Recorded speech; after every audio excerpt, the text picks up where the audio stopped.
In this video, we're going to go over widgets. And widgets are functional things that you can put down on your map as opposed to purely cosmetic things.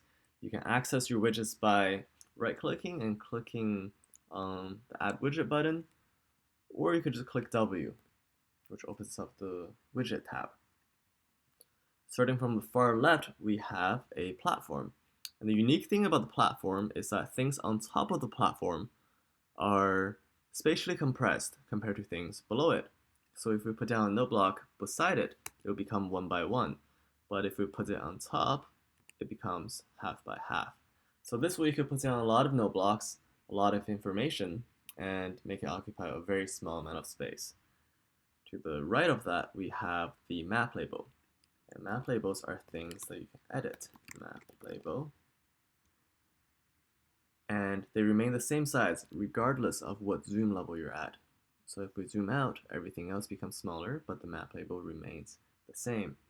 So it's something you can use to categorize certain areas of your world. To the right of that, we have a flat text. Flat texts are basically the same thing as note blocks. And to the right of that, we have a note block.